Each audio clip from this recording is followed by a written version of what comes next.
Hey, welcome. Welcome to Abu CFB YouTube channel.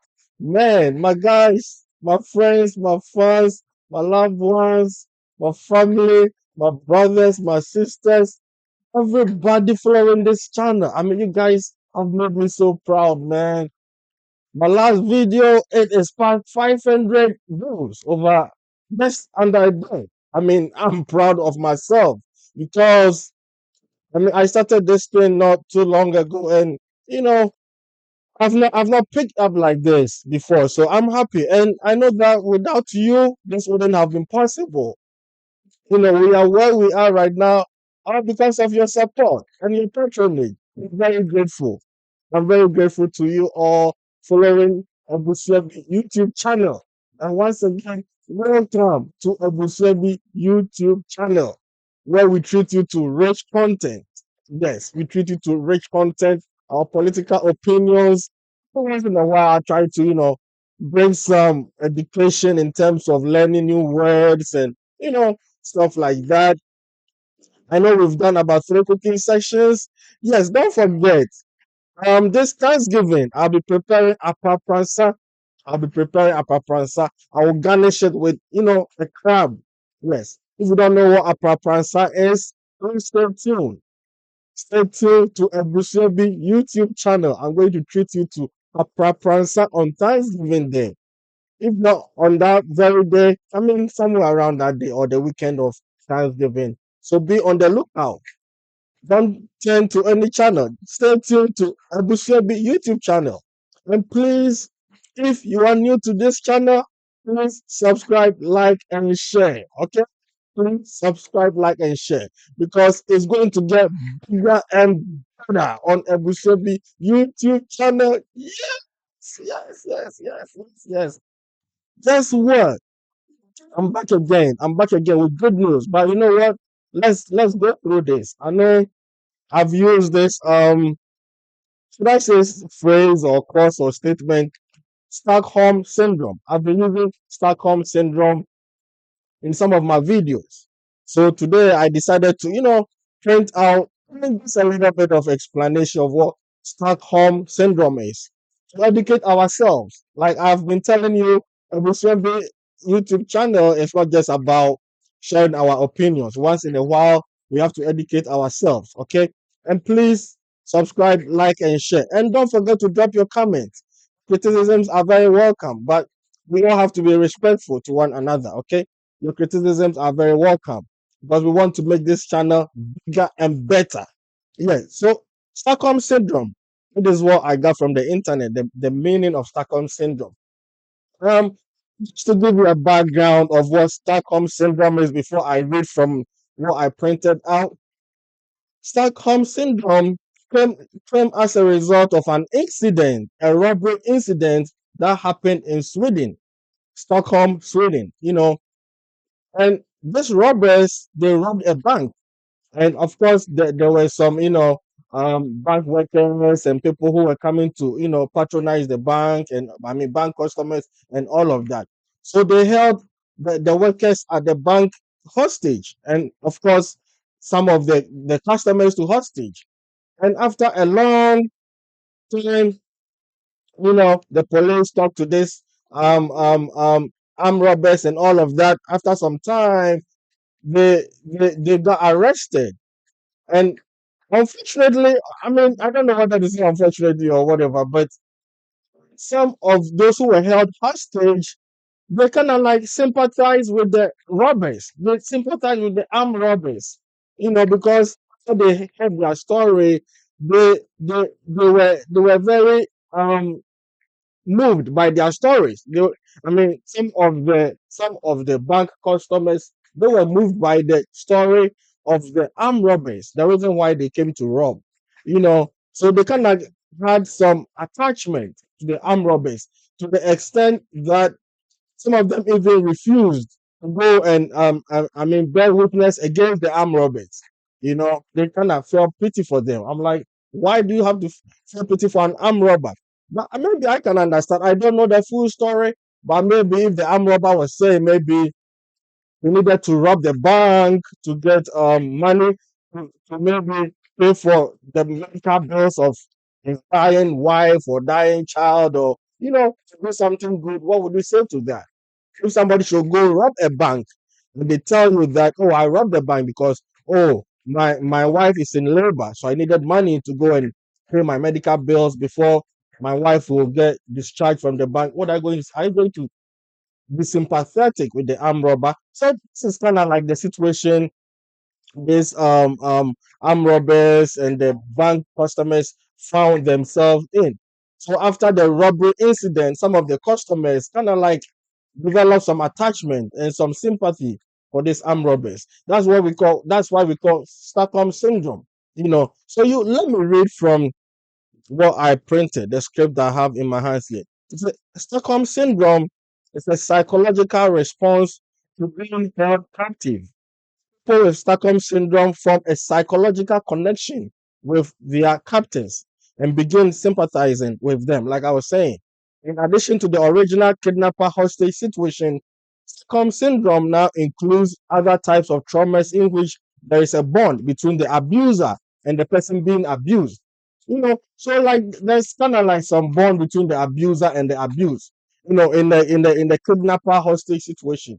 Like for example, if you are in a bad marriage, whether the husband is abusing the wife or the wife is abusing the husband, or if you are in any form of relationship, whether your employer is abusing the employee or the employee abusing the employer, and one cannot let go.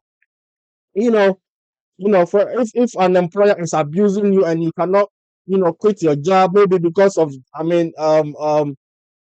you are scared you may not find another job or whatever, so that can be another situation. Or especially if you are in a relationship, you know, your husband is abusing you, but you don't want to leave because you've developed some psychological attachment.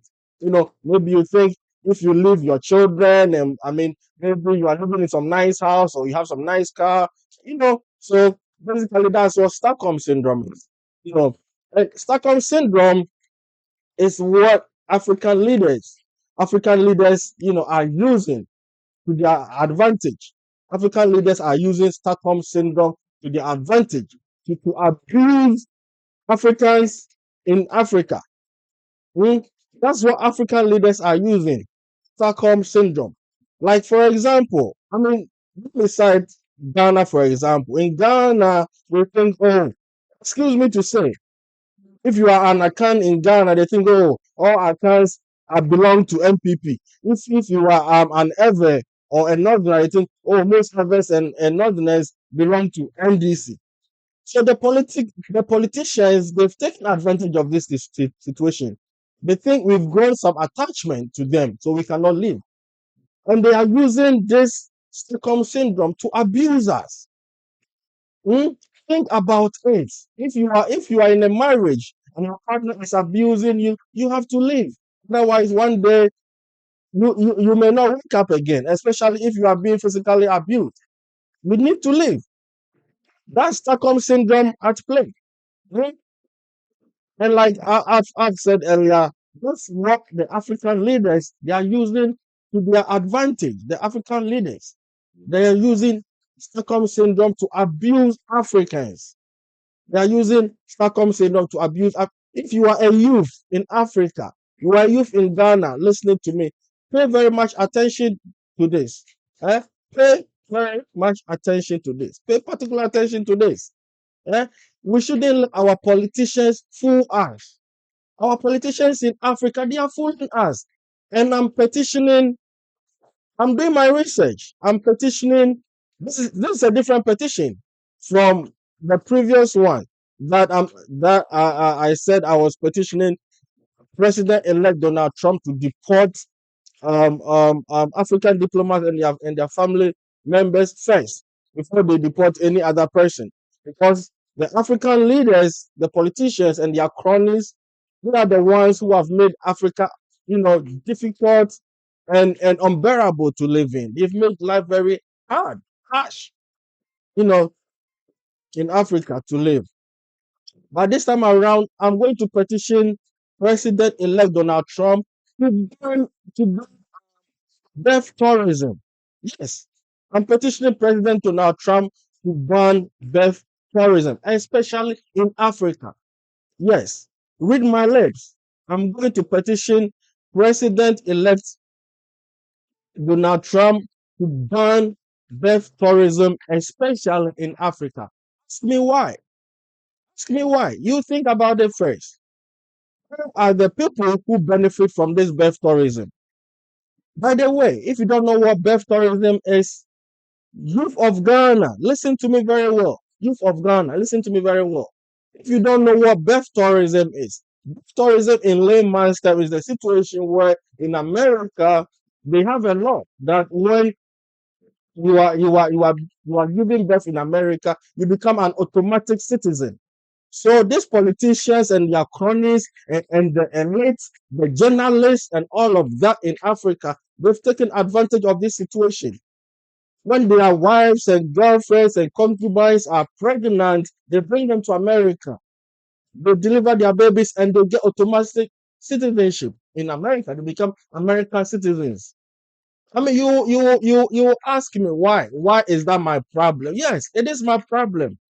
This is my problem because if politicians and their cronies and the elitists in Ghana, in Africa, they've developed Africa, they've developed Ghana, would they be bothered about their wives and concubines and girlfriends coming to deliver in America to get American citizenship? Hmm?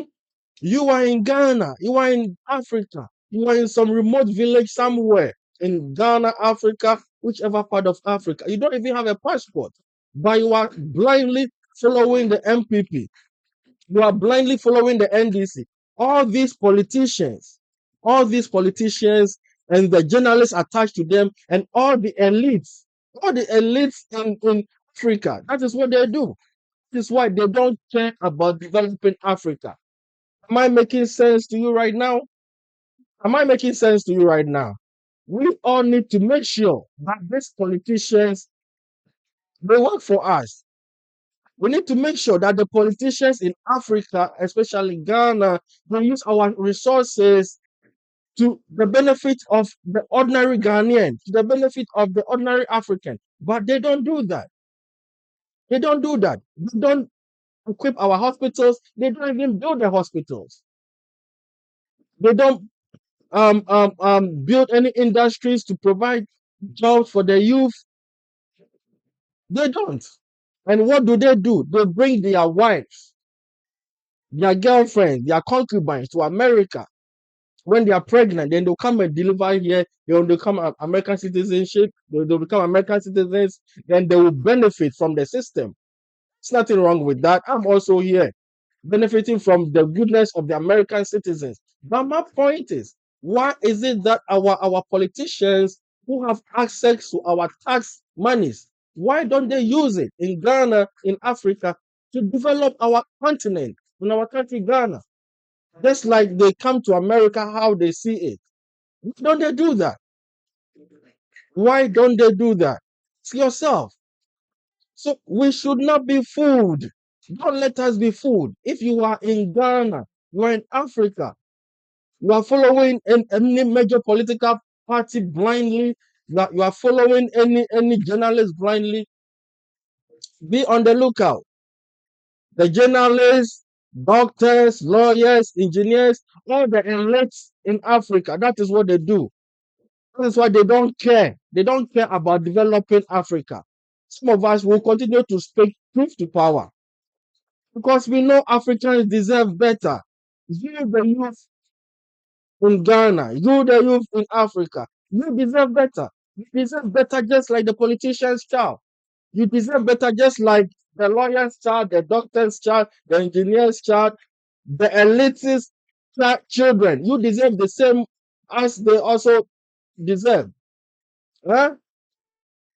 The resources that God has blessed us with in Africa doesn't belong to just the politicians and their cronies and their bedfellows and their family members. No, they will not develop Ghana. They will not develop Africa. But then they will bring their family, their wives, their girlfriends, their concubines come and deliver in America, so they get American citizenship.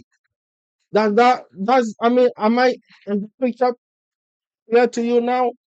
So I'm petitioning President-elect Donald Trump to ban the birth tourism, especially for Africans, because it is not the ordinary African that is benefiting. It is the elite, the politicians and their cronies. Those are the ones benefiting. The journalists now in Ghana, I see we don't have journalists because all these journalists they are in bed with the government. All journalists are in bed with the government now. Growing up, I mean, I was so much fun listening to like news file on Saturdays on Joy FM, and front page Kwaku Sechiado. Oh my goodness, listening to Komla Dumont, I was always eager to read the chronicles.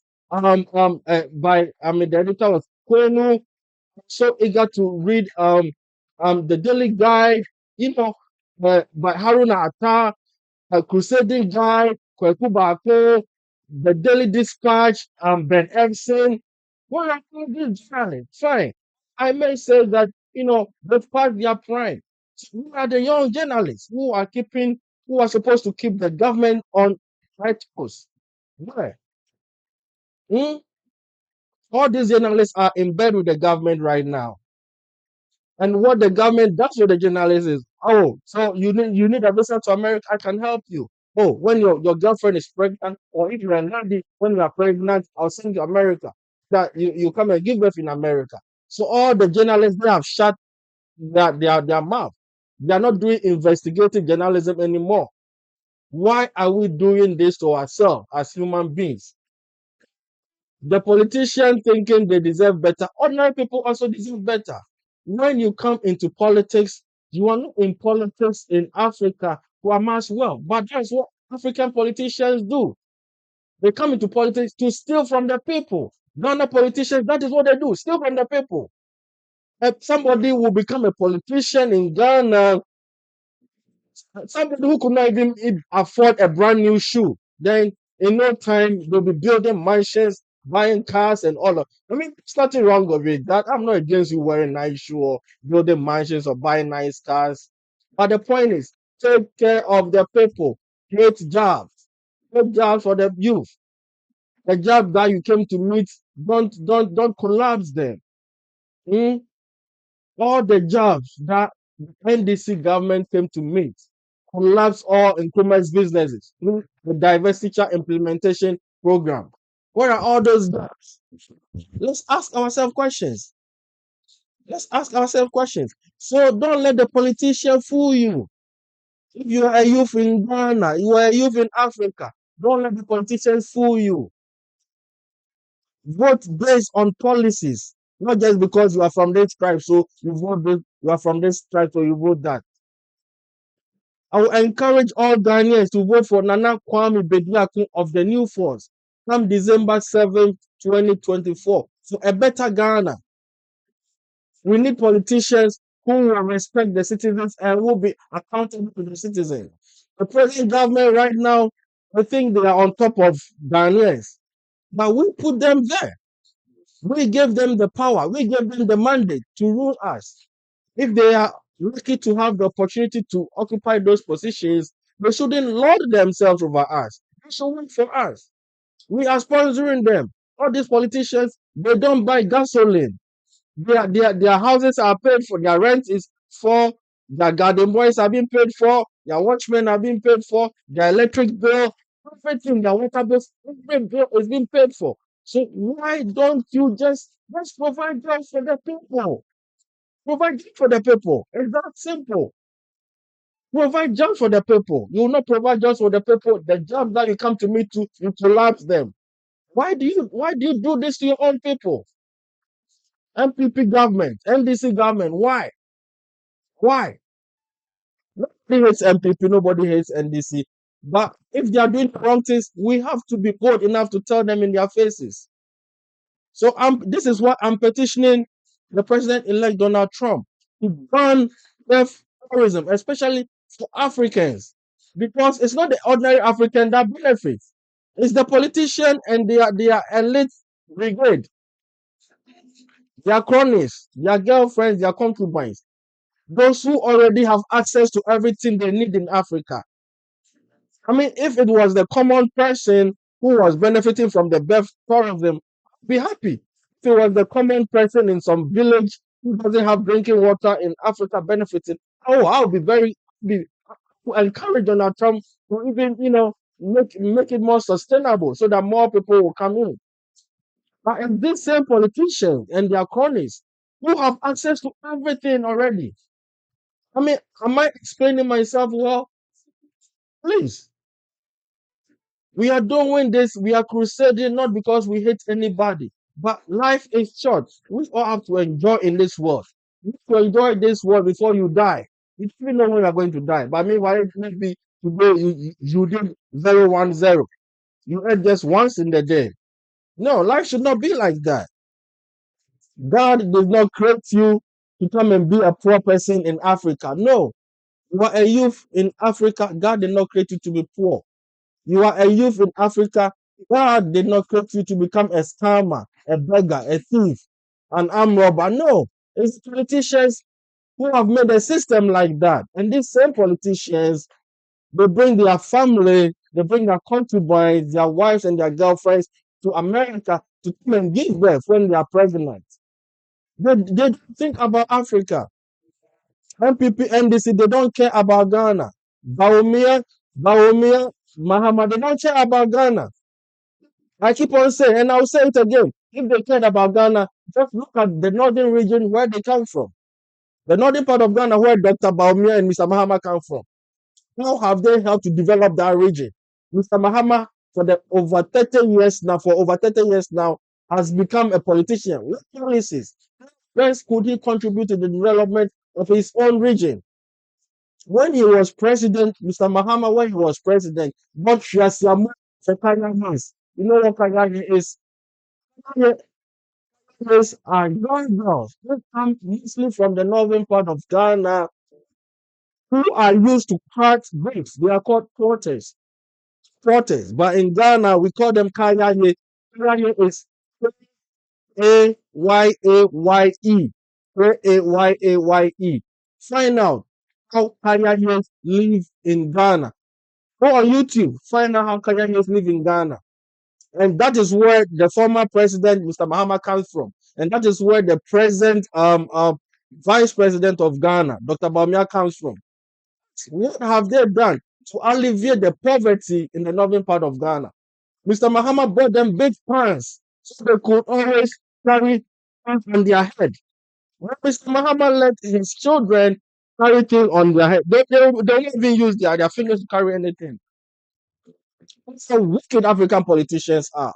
And after all of this, they'll bring their families, their girlfriends, and their concubines' wives to come and deliver in Ghana. And the elite from Ghana today don't care because they have access to visas. They can bring their children, they can bring their wives to Ghana, to America to come and deliver. So they get American citizenship. Use the picture I'm painting. So this is why I'm petitioning the president-elect Donald Trump. Please, if you have not subscribed, subscribe, like, and share. This that I'm doing here is for a cause. I'm not doing this for fame or anything. But I think the life that I'm courtesy American citizen, I'm enjoying America. You deserve that same life. You deserve that same life. Some people will be saying, why don't I go to Ghana to go and why do I have to go to Ghana to I don't need to go if I was in Ghana and I was talking, what difference would that make? I don't have access to the tax. I don't collect the tax. I don't have access to the tax of Ghanaians to create employment, to create businesses, to build industries. I don't take tax from any Ghanaian. Some of us we have to bring awareness to the people, and that is what I'm doing, bringing awareness to all of us so that we open our minds, open our brains, so that we think critically. Don't just vote for somebody because the person is your tribe man, it's your tribe woman. No, that is not why we vote. We work so that we get improvement in our lives. Africans, let's start thinking critically. Let's start thinking critically. Please vote for Nana Kwame Bediako come December 7th, 2024. And one thing that I heard that hurts me so much on YouTube.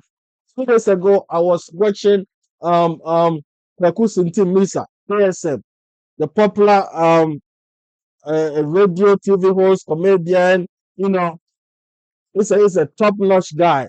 You know, he was saying this thing about the haircuts and all of that they've done to pensioners. I mean, people government, why? You have not been able to provide jobs for the youth. Our mothers and our fathers, our grandmothers and grandfathers, the monies that they save for their pension to, you've given them haircuts. You've taken much of their money from them. Why? Are you using the money for MPP government? What are you using the money for? What have you been using the monies for? You say free SHS. Free SHS before free SHS came. Oil money, what are you using the oil money for? We have lithium now. What are you using all of that for? What are we using the gold money for? The monies that we take from the airports. If you are a Ghanaian traveling from Europe, America, Singapore, Asia, whatever, when you buy your ticket, there is a component over $100. Over $100 per each passenger. If you are traveling from America, Europe, Asia, Australia, each passenger there is over $100 component for one trip. What do they use the money for? Why? Why do you do this to our grandmothers, our grandfathers, our mothers and our fathers? Why do you do this to pensioners? Ghanaians, let's think, please. MPP, this particular MPP, they're not Fado, they mean well for Ghanaians. They don't. I'm very sad I have to talk like this against MPP. MPP, I'm a member of MPP, but I have conscience. When something is wrong, it is wrong, and I'll say it. When something is wrong, it is wrong. It doesn't matter if you are my mother, my father, my wife, my girlfriend, my brother, my sister, whatever. If something is wrong, it is wrong. And that is what we need to, let people know. And that is how we have to treat these politicians. We need to treat these politicians like they are something gods. We sponsor their lavish lifestyles. We sponsor their lavish lifestyle. They have to work for us. Their daily life, everything is catered for. Just put in good policies, good industries, good hospitals, good schools for the people. Why should that be difficult? You're taking the tax money. You are taking the tax money. You have the revenue. So you have to do that. Why? You don't do all of this. Then on top of that, you bring your wife and your concubines and your girlfriend to America to deliver. And you know what? Youth of Ghana listening to me, watching me. If you change your voting pattern, those same people that they come and deliver their children who grow up in America, they will come back to Ghana and come and govern you. They come back to Ghana and come and govern us. Think about it. Think about it. They bring their children here, get the best of education, and they return and come back to govern us. And they tell us that they have the best education. Think about it. Think about it. I hope the picture has been painted clear to you. Please, if you have not subscribe, like, and share. And like I keep saying, if after December 7th, I hear that NPP or NDC has won, that's my Teku and Capre, my training, my Peswa, I'm going to Ghana, to you guys, some of you guys. But hey, seriously. So you all need to join in this crusade. You all need to join in this crusade. This thing is not just for me. It's for all of us, especially you watching me. Please subscribe, like, and share. Okay? We need to put this MPP NDC out. After 2 years, they've done nothing substantial to change the lives of Ghanaians.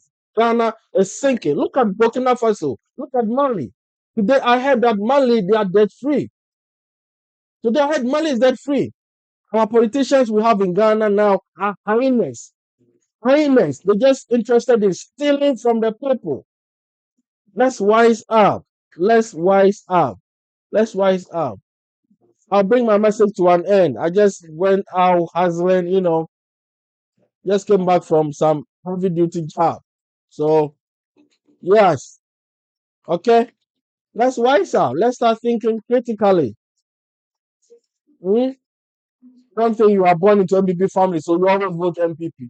Let's vote them out. Vote MPP and NDC out. Vote Nana Kwame Bediako of the New Force. Okay? I'll bring my video, my whatever to an end. Peace and love to you. I love you all. Thank you. Bye bye.